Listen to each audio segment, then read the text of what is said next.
स्थापना के 100 वर्ष के बाद आज ये बड़ा आवश्यक है कि हम इस बात का गहन चिंतन करें कि आज आर्य समाज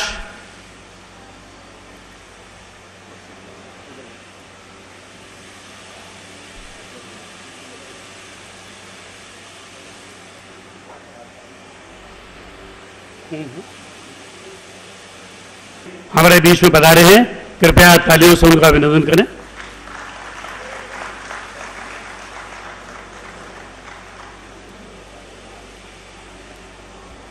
बंधुओं, आज इस बात की बड़ी आवश्यकता है, ये बड़े गहन चिंतन की आवश्यकता है कि पहले आर्य समाज की क्या स्थिति थी, एक आर्य समाजी की क्या प्रतिष्ठा थी और आज का जो दृश्य है वो क्या है, और आज हम किस दौर से गुजर रहे हैं। कहते हैं कि पहले कोई आर्य समाजी अगर कोर्ट में जाकर के गवाही देता था तो कोर्ट ये मानती थी कि ये आर्य समाजी जो गवाही दे रहा है वो बिल्कुल सत्य बोल रहा है और उसकी गवाही सत्य के रूप में मानी जाती थी। आज पूरा देश, पूरा विश्व एक बड़े भयानक दौर से गुजर रहा है। देश का भविष्य, देश की युवा पीढ़ी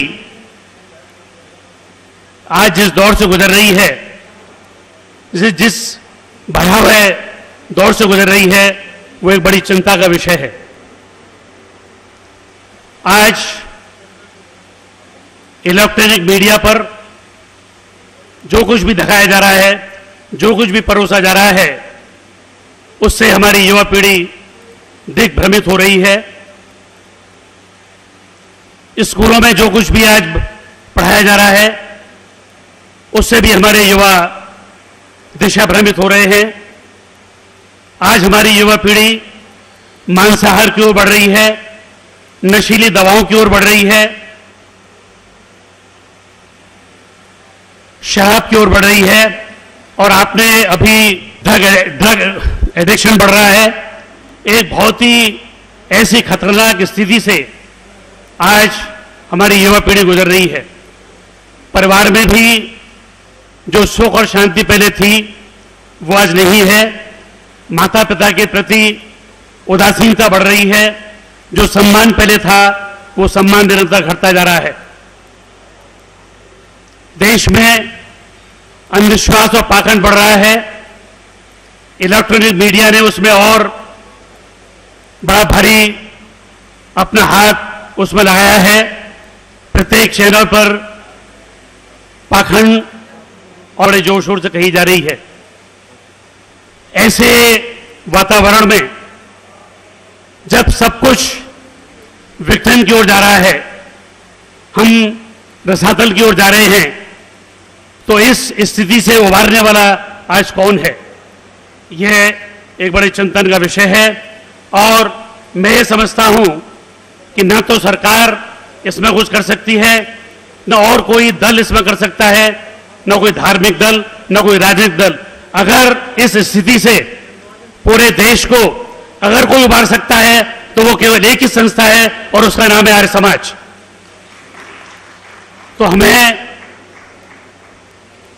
आज 100 वर्ष पूर्ण होने पर हम जो बहुत से प्रस्ताव पास कर रहे हैं और एक बड़े गूढ़ चिंतन में हम लगे हुए हैं, सुबह भी कार्यकारिणी में और उसके बाद की मीटिंग में भी इस बात पर बड़ी चिंता, गहन इसमें चिंतन हुआ।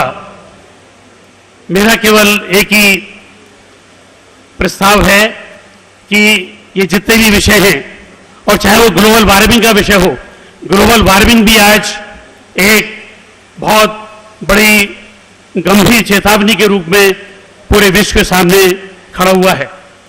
तो और उसका भी इलाज आर्य समाज के पास है। मैं एक पत्रिका पढ़ रहा था वाराणसी की, उसमें लिख रहा था कि यज्ञ के द्वारा ग्लोबल वार्मिंग को भी ग्लोबल वार्मिंग की समस्या को भी उसका समाधान ढूंढा जा सकता है। तो आज जितनी भी समस्याएं हैं जिनका मैंने जिक्र किया और जो भी अपने मन का दर्द मेरे पूर्व वक्ताओं ने प्रस्तुत किया, उन सबका समाधान हमारे पास है।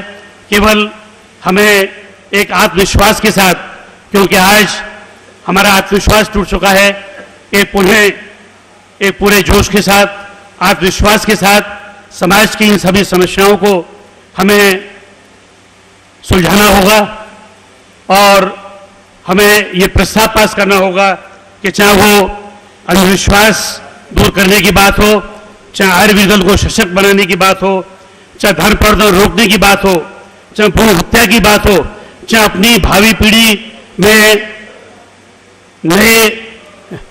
अपनी भावी पीढ़ी को अपने वैदिक संस्कारों से संचित करने की बात हो, ये केवल आर्य समाज ही कर सकता है। और उसके लिए हमें नए संकल्प लेकर के, नए विचार लेकर के, नए प्रस्ताव पास करके हमें इस मैदान में आना होगा। तभी हम भावी पीढ़ी को अपने देश के कल्याण में और अपने राष्ट्र के कल्याण में लगा पाएंगे और आर्य समाज तभी एक नई दिशा को समाज के लिए दे सकेगा। इन्हीं विचारों के साथ आपको बहुत बहुत धन्यवाद। जय